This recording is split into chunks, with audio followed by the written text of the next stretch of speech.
Halo adik-adik semua. Oke, kembali lagi bersama kakak di video kali ini.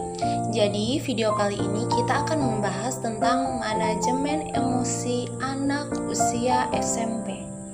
Oke, sebelum itu kita perkenalkan dulu ya. Jadi perkenalkan, nama kakak Agustina Lucia Gudada Gomez. Kakak adalah mahasiswi dari Universitas Nusa Cendana Kupang, program studi bimbingan konseling.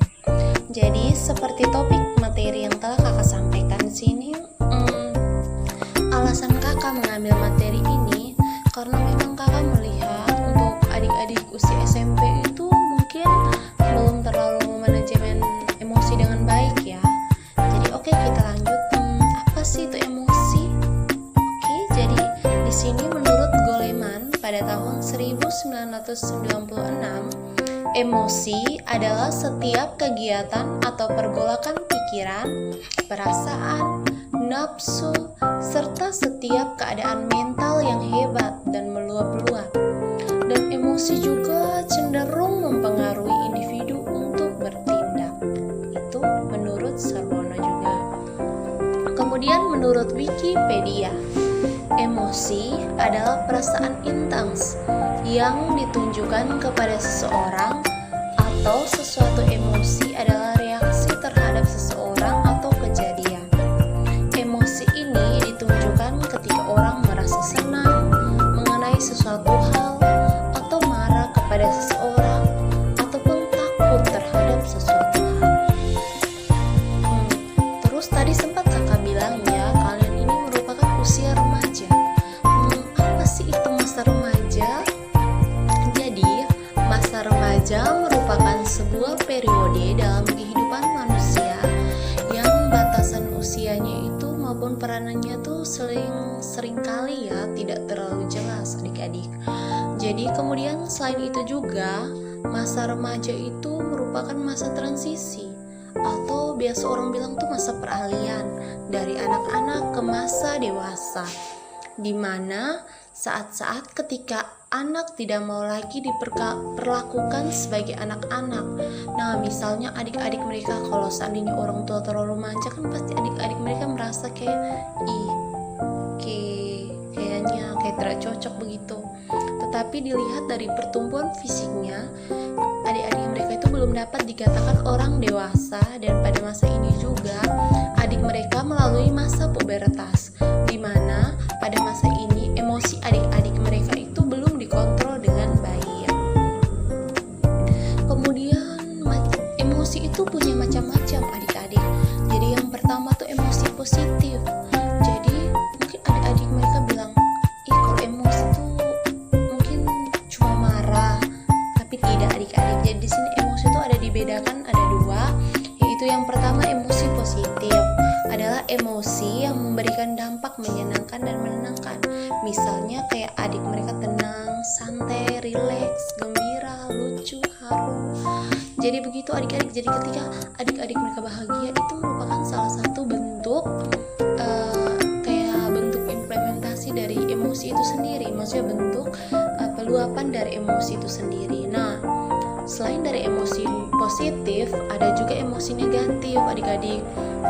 Di antaranya misalnya adik-adik mereka sedih, kecewa, putus asa, depresi, tidak berdaya, frustasi, marah, sedih, dendam.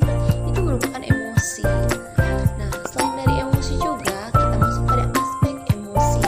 Yang pertama, kesadaran emosional. Jadi dimana adik-adik mereka semua tuh harus sadar akan emosi yang ada dalam diri adik-adik mereka. Kemudian yang kedua, manajemen diri. Bagaimana adik-adik mereka tuh harus mampu untuk memanajemen diri. Misalnya adik-adik tuh harus mampu memposisikan diri dalam berelasi. Kemudian manajemen hubungan. Nah, seperti yang kakak tadi bilang, seperti manajemen hubungan itu misalnya adik-adik mereka harus memposisikan diri. Ketika saya dengan teman itu seperti apa, ketika saya dengan orang tua itu seperti apa, ketika saya dengan anak kecil itu seperti apa.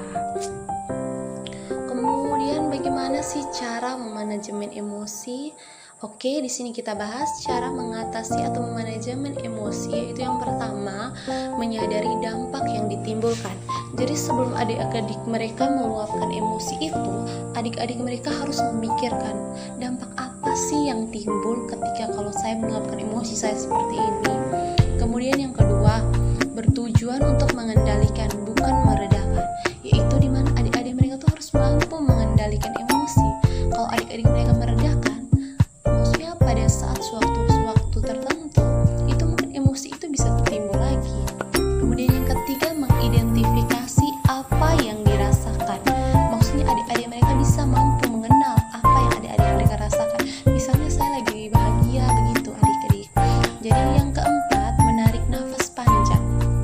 Jadi di sini kenapa orang kalau lagi emosi biasanya kondisi tubuhnya itu tidak terkontrol dengan baik. Salah satu cara untuk menenangkan diri yaitu dengan menarik nafas yang panjang. Kemudian yang kelima, menyadari dampak yang bisa ditimbulkan. Oke, penjelasannya seperti yang pertama. Kemudian yang keenam, ketahui kapan harus mengeluarkan emosi. Jadi ketika adik-adik mereka mau marah, adik-adik mereka harus melihat situasi kelilingnya itu seperti apa. Ketika adik-adik mereka mau meluapkan emosi, adik-adik mereka harus melihat di sekitaran orang seperti itu sehingga tidak menimbulkan dampak negatif. Kemudian memberi waktu untuk menyendiri. Jadi adik-adik mereka tuh harus menyediakan waktu tertentu di mana adik-adik mereka tuh harus menyendiri. Menyendiri bukan berarti jauh dari lingkungan ya. Artinya menyendiri itu maksudnya merefleksikan diri sendiri. Coba merenungkan kembali bagaimana saya, apakah tindakan ini sudah benar atau salah. Jadi seperti itu adik-adik. Nah, oke, itu saja materi. Di sini juga kakak menyiapkan suatu evaluasi. Ya di sini adik-adik bisa merefleksikan diri, yaitu dengan menjawab pertanyaan yang sudah kakak sediakan ini. Jadi yang pertama, bagaimana sih perasaan adik-adik mereka setelah menyimak materi yang diberikan oleh kakak ini? Kemudian yang kedua, apakah adik-adik mereka sudah memahami bagaimana cara memanajemen emosi dengan baik? Kemudian yang ketiga, sudahkah adik-adik mereka memanajemen emosi dengan baik? Oke, jadi dari ketiga pertanyaan ini bisa menjadi evaluasi atau refleksi buat adik-adik semua.